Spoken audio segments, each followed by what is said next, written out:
ಮಹಿಳೆಯರನ್ನ ಪ್ರತಿನಿಧಿಸ್ತಾ ಇದ್ದೀನಿ. ಇಂಥ ಸಂದರ್ಭದಲ್ಲಿ ನನಗೆ ಆ ಮಾತನ್ನು ಒಮ್ಮೆ ಎಲ್ಲ 10 ಬರೆ ಹೇಳಿ ನನ್ನನ್ನು ತೇಜೋವಧೆ ಮಾಡಿದರು. ಇದಕ್ಕೆಲ್ಲ ಹೆದರೋದಿಲ್ಲ ನಾನು. ಆದರೆ ನಾನು ಕೂಡ ಒಬ್ಬ ತಾಯಿ, ಒಬ್ಬ ಅಕ್ಕ, ಒಬ್ಬ ಅತ್ತೆ. ಇವತ್ತು ನನ್ನನ್ನು ನೋಡಿ ಸಾವಿರಾರು ಮಹಿಳೆಯರು ರಾಜಕಾರಣಕ್ಕೆ ಬರಬೇಕು ಅಂತಿರ್ತಾರೆ. ಇರುವಂಥ ನಮ್ಮವ್ರಿಗೇ ಅದು ಸದನದಲ್ಲಿ ಈ ರೀತಿ ಮಾತಾಡಿದ್ರೆ ಭಾಳ ಹರ್ಟ್ ಆಗುತ್ತೆ. ಇಷ್ಟೇ ಹೇಳಲಿಕ್ಕೆ ನನಗೆ.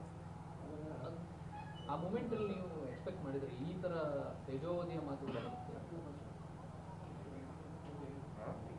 ನೋಡಿ,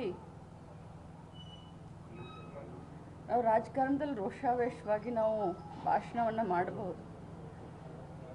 ಆದರೆ ಇಲ್ಲಿಯವರೆಗೆ ನಾನು ಹುಟ್ಟಿದಾಗಿಂದ ಒಂದು ಇರಬೇಕು ಕೂಡ ಕಾಟ ಕೊಟ್ಟಂತವಳಲ್ಲ. ನಾನು ನನ್ನ ಪಾಡಿಗೆ ರಾಜಕಾರಣ ಮಾಡಿಕೊಂಡು ಕೈಲಾದಷ್ಟು ಜನರ ಸೇವೆಯನ್ನು ಮಾಡಿಕೊಂಡಿದ್ದಂತ. ಕೆಟ್ಟದ್ದನ್ನು ನೋಡಿದ್ರೆ, ಕೆಟ್ಟವ್ರನ್ನ ಕಂಡ್ರೆ ದೂರ ಹೋಗುವಂಥ ಸ್ವಾಭಾವಿಕ ರಾಜಕಾರಣದಲ್ಲಿ ಇದ್ದೀವಿ ಅಂತಂದರೆ ನಾವು ಸ್ವಲ್ಪ ಧೈರ್ಯದಿಂದ ಇರಬೇಕಾಗತ್ತೆ.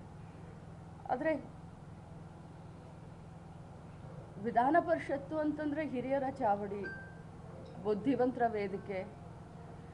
ಆ ವೇದಿಕೆಯಲ್ಲಿ ಅವ್ರು ಮಾತನಾಡಬೇಕಾದ್ರೆ ಎಲ್ಲರೂ ಧೃತರಾಷ್ಟ್ರ